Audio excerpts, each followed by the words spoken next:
Macy, talk about the frustration level now of continually being close and not being able to close the deal. Words can't even describe, Jim. I mean, it's just like we're right there. And then you start to think once the game's over, what one mistake did I do, or what one mistake did we as a team do to cause this close loss, you know what I mean? It's just frustrating, but I mean, I guess the positive side to it is that we know what we're doing. We know we aren't doing, we can fix. So, I mean, that's the only positive I can take from that. When you look at the difference between last year and this year, as you see, I mean, at least, you know, make a light of it, I guess, at least this year you're losing close, whereas last year, you know, it wasn't uncommon to have a 20-point blow or something like that. Is there some excitement to it to say, hey, we are getting closer with Bolden's bringing to the table?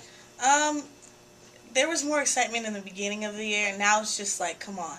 You know what I mean? It's in the beginning, it's like, okay, we can compete with people, but we're tired of competing. I mean, we're going to compete night in and night out. But now it's just like, we just got to finish it out. It's just so frustrating. But, I mean, like I told Jim, you just got to be positive and stay optimistic about it, because it'll come.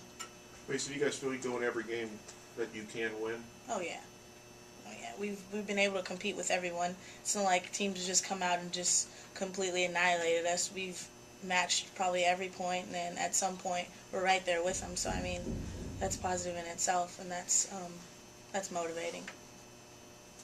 About the benefits or the negatives of basically now having a week without a game? I don't think there's any negatives, really. I mean, I know the coaching staff's going to do what they need to do to get us prepared for Cleveland State. And bye weeks are really just a time to just reflect on the season and, I mean, the first half of the season, and just realize that you've played with everyone, competed with everyone, and now you just need to get it together and finish out this last stretch of games, I can say, and just come out with a win so that we can start this new second half of conference. With Macey, with you saying, you know, you guys have been in games, you're competitive, you played with everybody. Well, what's your message to the fans? I mean, who may not look at it that way? They look at wins and losses.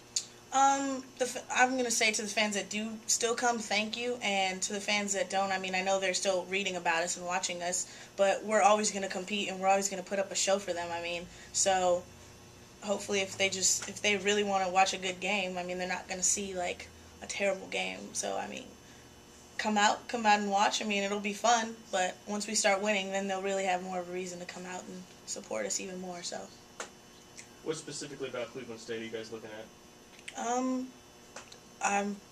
Cleveland State, from my knowledge, they're just a guard-oriented team. I mean, they have Garland. She's one of the most experienced guards that they have, but the coaches are just going to put together a plan, and we're just going to follow it from there. So that's all I can really say about that. What about Coach Scott sitting on the other sidelines? Will that be a little different?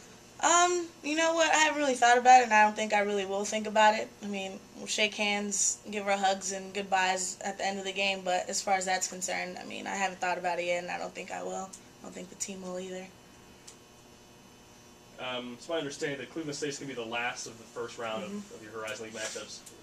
Not that you guys are looking ahead, but are you guys excited to kind of get into the second round with some of these teams, especially these ones that you were close against, and maybe get to see, you know, change some things up and maybe see if the outcome's different this time around? Yes and no, but we do still have a task in front of us. You know, you can't jump the gun and think about next week or, you know what I mean, a couple weeks from now. We just got to take it day by day and game by game. So, I mean, yes and no, you know what I mean? So.